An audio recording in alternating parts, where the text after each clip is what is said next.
الصلاة والسلام على نبي المرسلين وعلى آله وصحبه أجمعين. கண்ணியத்திற்குரிய அல்லாஹ்வின் நல்லடியார்களே, சகோதரர்களே, சங்கைக்குரிய ரமலான் மாதத்தினுடைய 12வது நோன்பையும் 13வது நாளினுடைய தராவி தொழுகையும் தொழுதுவிட்டு நாம் அமர்ந்திருக்கின்றோம். எல்லாம் வல்ல இறைவன் நாம் தொழுக நம்முடைய தொழுகைகளையும் நாம் வைத்த நம்முடைய நோன்புகளையும் இந்த நோன்பிலே நாம் அல்லாஹ்விடத்தில் கேட்ட நம்முடைய துஆக்களையும் பரிபூரணமாக அங்கீகரித்துக் கொள்வானாக. ஆமீன். அருமையான அல்லாஹ்வின் நல்லடியார்களே, சகோதரர்களே, சகோதரிகளே, தாய்மார்களே, இன்று தொழுகையில் ஓதப்பட்ட இறை வசனங்கள் மிகவும் முக்கியமான நிறைய நிகழ்வுகளை அல்லாஹ் இன்று ஓதப்பட்ட அத்தியாயங்களில் அல்லாஹ் பதிவு செய்திருந்தான். வரலாறுகளிலே இஸ்லாத்தில் நடைபெற்ற மிக முக்கியமான வரலாறுகள் அல்லாஹ்வினுடைய வல்லமையை ஒட்டுமொத்த உலக மக்களுக்கும் இன்று ஓதப்பட்ட அத்தியாயங்களின் வாயிலாக, இந்த ஓதப்பட்ட அந்த இறை வசனத்தின் வாயிலாக அல்லாஹ் தெளிவுபடுத்துறான். அல்லாஹ் யார், அவன் எப்படிப்பட்டவன், அவன் என்னெல்லாம் செய்ய முடியும், அல்லாஹுவால் எதையெல்லாம் அல்லாஹ் செய்து காட்டுவான் என்பதையெல்லாம் இந்த ஒட்டுமொத்த உலக மக்களுக்கும் அதை நிரூபிப்பதற்காக வேண்டி என்ன செஞ்சான், நிரூபிப்பதற்காக வேண்டி அவனால் செய்யப்பட்ட அற்புதங்களையும் இன்று ஓதப்பட்ட வசனங்களில் அல்லாஹ் பதிவு செய்தான். அதுல ஹஜ்ரத்னா மரியம் அலைஹிஸ்ஸலாத்து வஸலாம் அன்னவருடைய வரலாறுகள் மிகவும் முக்கியமான ஒன்று. நாம ஏற்கனவே சூரத்துல் ஆல இம்ரான்ல மரியம் அலைஹிஸ்ஸலாத்து வஸலாமுடைய வரலாறுகள்ல கொஞ்சம் பார்த்தோம். அவங்க என்ன செஞ்சாங்க, சொர்க்கத்தினுடைய கனியை இந்த உலகத்தில் வாழும் பொழுதே சாப்பிட்டவர்கள். சொர்க்கத்துல இருந்து அல்லாஹ் நேரடியா அவங்களுக்கு என்ன செஞ்சான், கனி வகைகளை அல்லாஹ் இறக்கி கொடுத்தான். அவங்க சாப்பிட்டாங்க. ஜக்கரியா நபி பார்த்துட்டு உனக்கு எப்படி பலன் கிடைக்குதுங்கும் பொழுது எனக்கு அல்லாஹ் அனுப்பி வச்சான்னு சொல்லி சொன்ன அந்த வரலாறு. அந்த ஹஜ்ரத்னா மரியம் அலைஹிஸ்ஸலாத்து வஸலாம் அன்னவர்கள் குடும்பத்தை விட்டு அவங்க தனிமையில கொஞ்சம் ஒதுங்கி இருக்கிறாங்க. அந்த நேரத்துல ஹஜ்ரத்னா ஜிப்ரீல் அலைஹிஸ்ஸலாத்து வஸலாம் அன்னவர்கள் மனிதர்களுடைய உருவத்துல மரியம் அலைஹிஸ்ஸலாத்து வஸலாம் அன்னவருடைய முன்னிலையில தோன்றாங்க. அவங்கள பார்த்த உடனேயே மரியம் அலைஹிஸ்ஸலாத்து வஸலாம் அன்னவர்கள் பயந்து போயிட்டாங்க. திடீர்னு ஒரு ஆண் தனக்கு அருகில வந்து நின்ற உடனேயே பயந்து போயிட்டு, அல்லாஹ்வை அஞ்சக்கூடியவனாக இருந்தால் என்னை விட்டு நீ ஒதுங்கிக் கொள் என்பதாக சொல்றாங்க. அப்போ ஜிப்ரீல் அலைஹிஸ்ஸலாத்து வஸலாம் அன்னவர்கள் சொல்றாங்க, நீங்க பயப்படாதீங்க, அல்லாஹ் உங்களுக்கு ஒரு அன்பளிப்பை கொடுத்து வரும்படி என்னை அனுப்பி வச்சான். அல்லாஹ் உங்களுக்கு ஒரு அன்பளிப்பை கொடுத்திருக்கான். அது என்ன அன்பளிப்பு அப்படின்னு சொன்னா, ஒரு ஆண் குழந்தையை அல்லாஹ் உங்களுக்கு அன்பளிப்பாக வழங்குமாறு அல்லாஹ் என்னை அனுப்பி வச்சிருக்கிறான். உங்களுக்கு நான் ஒரு ஆண் குழந்தையை கொடுப்பதற்காக வேண்டி வந்தேன் அப்படின்னு சொல்லி சொல்றாங்க. இப்ப மரியம் அலைஹிஸ்ஸலாத்து வஸலாம் கேட்கிறாங்க, நான் ஒரு பெண், என்னை எந்த ஆணும் தீண்டல, எந்த ஆணோடும் நான் சேரல, நான் எந்த விதமான வழிகேட்டுக்கும் நான் போகல, எனக்கு எப்படி ஆண் குழந்தை கிடைக்கும், எனக்கு எப்படி குழந்தை முதல்ல கிடைக்கும்? அதை அல்லாஹ் பார்த்து கொள்வான், அது அல்லாஹ் பார்த்துக்குவான், அல்லாஹ் உங்களுக்கு அந்த குழந்தையை தான் பரிசாக அனுப்பி வச்சான் என்பதாக சொல்லி ஹஜ்ரத்னா ஜிப்ரீல் அலைஹிஸ்ஸலாத்து வஸலாம் அன்னவர்கள் ஹஜ்ரத்னா மரியம் அலைஹிஸ்ஸலாத்து வஸலாம் அன்னவர்களுக்கு அல்லாஹ்வினுடைய ரூஹை என்ன செஞ்சாங்க, கொடுத்தார்கள் என்பதாக வரலாறுல பதிவு செய்து. அப்போ இதையே அல்லாஹ் நடத்தினான், என்ன காரணம் என்பதாக நாம் பார்த்தோம் என்று சொன்னால், கண்ணியமிக்க சகோதரர்களே, இதில் அல்லாஹ்வினுடைய வல்லமையை இந்த உலக மக்கள் அனைவரும் அறிய வேண்டும் என்பதை இந்த நிகழ்வின் மூலமாக அல்லாஹ் புரிய வைக்கிறான். ஆணும் பெண்ணும் சேர்ந்தால்தான் குழந்தை, அது இல்லாம குழந்தையே இல்லை. என்னதான் இத்தனை வகையான நிலைகளை நாம கண்டுபிடிச்சாலும், இன்னைக்கு விஞ்ஞானத்துல நாம இருந்தாலும், ஒரு ஆணினுடைய இந்திரிய துளி ஒரு பெண்ணினுடைய அந்த கர்ப்பப்பையில செலுத்தப்படணும். அதை தாங்கக்கூடிய அளவுக்கு அந்த பெண்ணினுடைய கர்ப்பப்பை இருக்கணும். அந்த இந்திரிய துளி என்பது ஒரு துளி தான், பல துளிகள் உள்ள நாம் பாய்ச்சப்படுகிறது. ஆனால் அதிலிருந்து குழந்தையாக அல்லாஹ் எடுத்துக் கொள்வது அந்த பல துளிகளில் ஒரே ஒரு துளியை தான் என்ன செய்யப்படுது, அது குழந்தையாக நிற்குது. அந்த ஒரு துளியை தாங்கக்கூடிய அந்த கர்ப்பப்பை ஸ்ட்ராங்கா இருக்கணும். இன்னைக்கு நிறைய பெண்களுக்கு உள்ள பிரச்சனை சொல்லுவாங்க, உனக்கு என்ன இல்ல, கர்ப்பப்பையும் உனக்கு பலகீனமா இருக்குது, அதனாலதான் உனக்கு குழந்தை நிக்கல, கர்ப்பப்பையில நீர் கட்டி இருக்குது, அதனால உனக்கு குழந்தை தங்கல, இந்த மாதிரிலாம் மருத்துவர்கள் சொல்வதை நம்ம கேட்டிருக்கோம். அப்போ ஒரு சாதாரணமான ஒரு இந்திரிய துளி ஒரு கர்ப்பப்பையில நிக்கணும், அதை தாங்கக்கூடிய அளவுக்கு அந்த கர்ப்பப்பைக்கு சக்தி இருக்கணும். இதெல்லாம் ஒன்னா சரியா இருந்தா தான் என்ன செய்யப்படும், அந்த குழந்தை என்பது உருவாகும். குழந்தை என்பது அங்க நிற்கும். அதுவும் அந்த குழந்தை உருவானதுக்கு பின்னாடி அந்த குழந்தையை தாங்கக்கூடிய அளவிற்கு அந்த கர்ப்பத்தை இன்னும் ஸ்ட்ராங்கா இருக்கணும். சில பேர் குழந்தை உருவாயிடும், என்ன செஞ்சிடும், கர்ப்பப்பையில நிக்காது. அந்த குழந்தை அந்த விந்திரிய துளி அந்த இந்திரிய துளி போகக்கூடிய டீப்ல போய் தங்கிடும். ஒரு கட்டத்துக்கு மேல என்ன செஞ்சிருவாங்க, இந்திரிய துளி டீப்ல தங்கிருச்சுன்னு சொல்லிட்டு அந்த டீப்பையை கட் பண்றதெல்லாம் பார்த்துருக்கோம். இன்னும் சில பெண்களுக்கு நாம பார்க்கிறோம், குழந்தை தங்கி அந்த குழந்தை வளர வளர கர்ப்பப்பை பலகீனம் அடைஞ்சிடும். அதனால என்ன செய்வாங்க, இந்த குழந்தை இனிமேல் வளர்ந்துச்சு அப்படின்னு சொன்னா தாயினுடைய உயிருக்கு ஆபத்து இருக்குது என்பதாக மருத்துவர்கள் சொல்லி அந்த குழந்தையை என்ன செஞ்சிருவாங்க, கணக்கிறதுக்கு நமக்கு மருத்துவ ரீதியாக சொல்லுவார்கள். இப்படிப்பட்ட பல நிகழ்வுகள் இருக்கிறது ஒரு குழந்தையை பெற்றெடுக்கிறது. ஒரு குழந்தையை பெற்றெடுங்கிறது சாதாரணமான விஷயம்.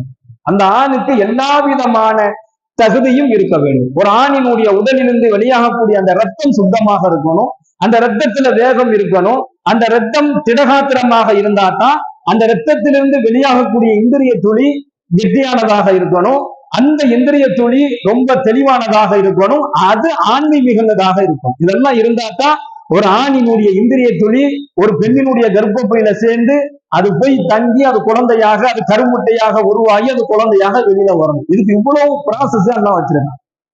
கண்ணியமிக்க சகோதரர்களே, இது எதுவுமே இல்லை, ஆணும் கிடையாது, ஒரே ஒரு பெண் மரியம் அலைஹிஸ்ஸலாத்து வஸ்ஸலாம் அன்னவர்கள். யாரு கூட அவங்க சேரவும் இல்லை, எந்த இந்திரிய துளி அங்க பாய்ச்சப்படல, அவங்க கூட யாரும் உறவு வச்சுக்கல, எதுவுமே அங்க இல்லை. ஆனால் அங்க ஒரு குழந்தையை அல்லாஹ் உருவாக்குறான். என்ன எதுல கொண்டு அல்லாஹ் உருவாக்குறான்னா, வர ஹதீஸ்கள்ல பார்க்கிறோம், இறைவனின் ரூஹை கொண்டு ஹஜ்ரத்னா ஜிப்ரீல் அலைஹிஸ்ஸலாத்து வஸ்ஸலாம் அன்னவர்கள் மரியம் அலைஹிஸ்ஸலாத்து வஸ்ஸலாம் அன்னவர்களுக்கு குழந்தையை, ஆண் குழந்தையை அவர்கள் கொடுத்தார்கள் என்பதாக நாம் வரலாறுல பார்க்கிறோம். அப்ப எதுவுமே இல்லாம அல்லாஹ் ஒரு குழந்தையை பெற்றெடுக்கும்படி மரியமுக்கு சொல்றான். மரியம் அலைஹிஸ்ஸலாத்து வஸ்ஸலாம் அன்னவர்கள் அல்லாஹ்ட்ட கேட்கிறாங்க, யா அல்லாஹ், நான் குழந்தை உண்டாயிட்டேன், நான் எப்படி இதை போய் மக்கள்கிட்ட போய் சொல்லுவேன்? நான் போய் மக்கள்கிட்ட சொன்னா மக்கள் என்னை வேசின்னு சொல்லுவாங்க, மக்கள் என்னை உபச்சாரம் செஞ்சுட்டேன்னு சொல்லுவாங்க. ஏன்னா திருமணம் ஆகல, திருமணம் ஆகாமல் நான் கர்ப்பமா போய் நின்னா என் நிலைமை என்ன? அந்த மக்கள்கிட்ட நான் எப்படி சொல்லுவேன்? அல்லாஹ் மறைந்து இருக்கும்படி சொல்றான், மறைஞ்சே இருக்கிறான். அந்த குழந்தையை அவர்கள் பெற்றெடுக்கும் வரையிலும் என்ன செய்யறாங்க, மறைந்தே வாழ்றாங்க. அல்லாஹ் அவர்களை மறைத்தே வச்சிருக்கிறான். பிரசவத்தை அல்லாஹ் பார்க்கிறான். யாருக்கு? மரியம் அலைஹிஸ்ஸலாத்து வஸ்ஸலாம் அன்னவருடைய பிரசவத்தை அல்லாஹ் பார்க்கிறான். பிரசவத்தினுடைய வேதனை இருக்குது, நம்ம எல்லாத்துக்குமே தெரியும், தாய்மார்களுக்கு அதை அனுபவித்திருக்கவங்களுக்கு நல்லா தெரியும். இந்த பிரசவத்தினுடைய வேதனையில மரியம் அலைஹிஸ்ஸலாத்து வஸ்ஸலாம் அன்னவர்கள் அல்லாஹ்விடத்துல கத்தி கதறாங்க, யா அல்லாஹ், என்னால வலி தாங்க முடியல. ஏன்னா பக்கத்துல யாருமே கிடையாது, அவங்க தனியா இருக்கக்கூடிய ஒரு இடத்துல ரொம்ப கதறி அழுகுறாங்க.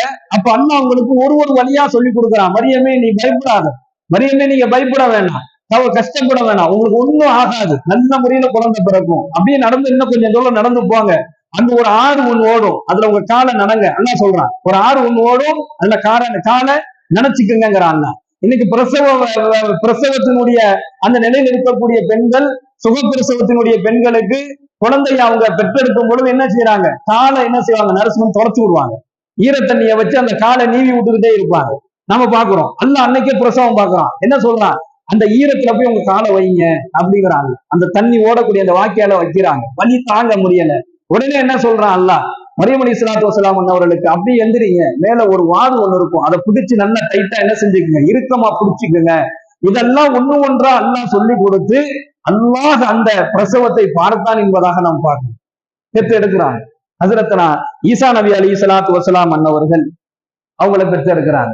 இந்த குழந்தைய கொண்டுட்டு அந்த ஊர் மக்கள்கிட்ட போய் நிக்கணும். அந்த ஊர் மக்கள்கிட்ட போய் நின்னா இந்த ஊர் மக்கள் இந்த குழந்தை யாரும்பாங்க, ஏன் குழந்தைன்னு சொன்னா பிரச்சனை, யாருமே ஏற்றுக்கொள்ள மாட்டாங்க. ரொம்ப பயந்து நடுங்கி, எப்படா தப்பா பேசுவாங்களே, அந்த மக்கள் என்னை தவறாக எண்ணுவார்களே என்கின்ற பல கேள்விகள் ஹஜ்ரத்னா மரியம் அலைஹிஸ்ஸலாத்து வஸ்ஸலாம் அன்னவர்களுக்கு இருந்துச்சு.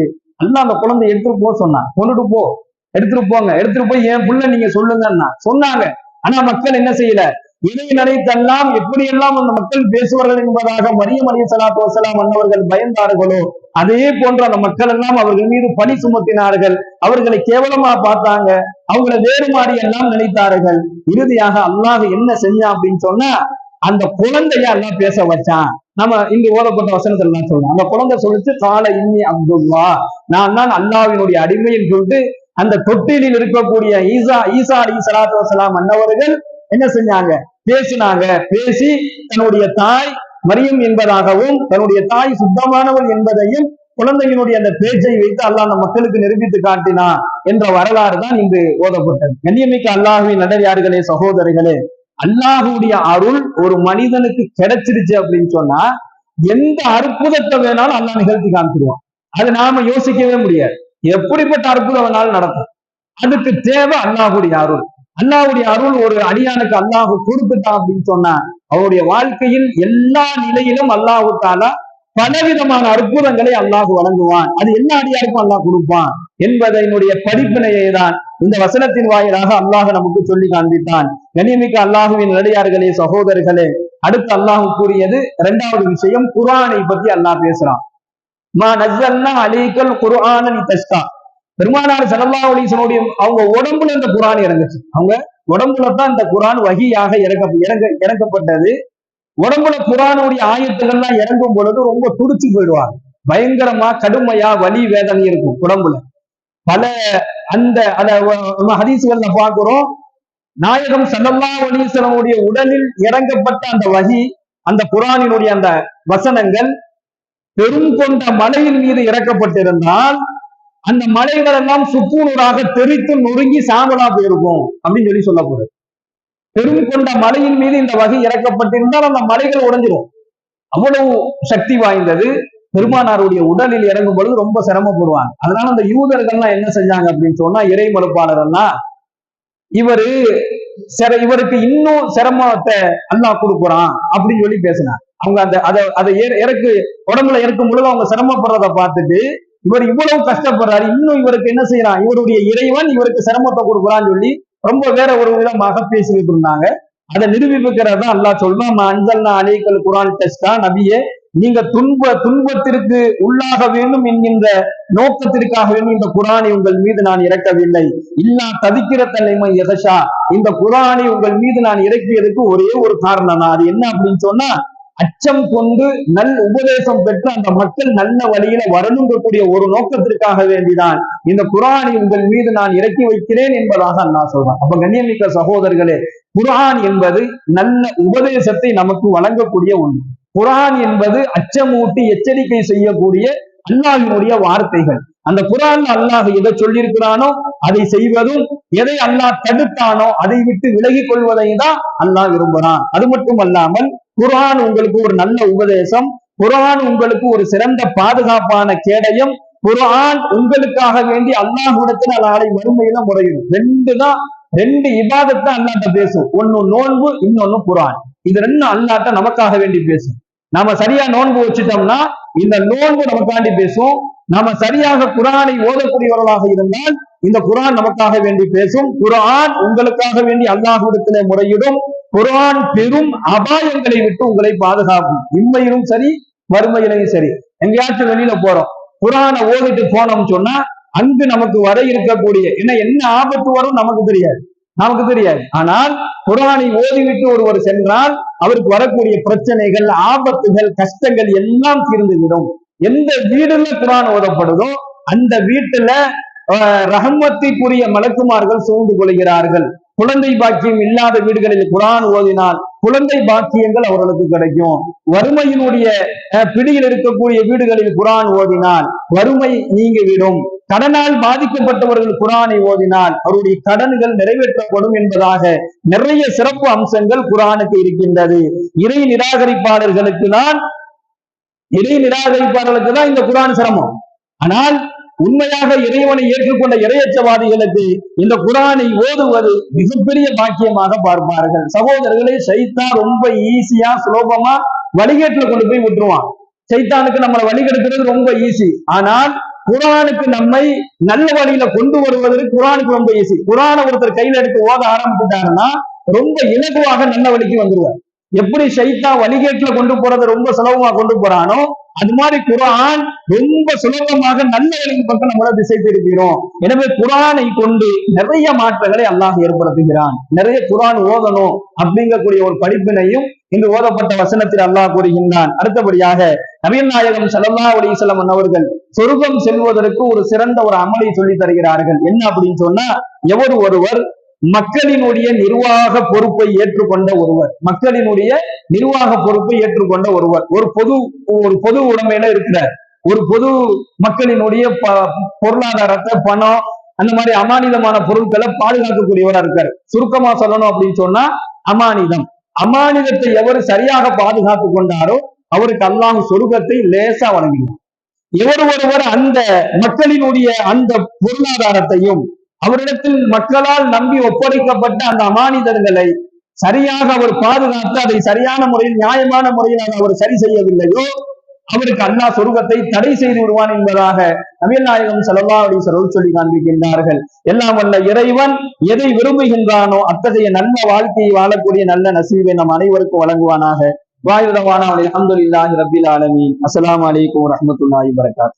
சுப்ஹானல்லாஹி பிஹம்திஹி சுப்ஹானக்கல்லாஹும்ம வ பிஹம்திக வ நஷ்ஹது அல்லா இலாஹா இல்லா அன்த வ நஸ்தக்ஃபிருக வ நதூபு இலைக். சுப்ஹான ரப்பிக ரப்பில் இஸ்ஸத்தி அம்மா யசிஃபூன்.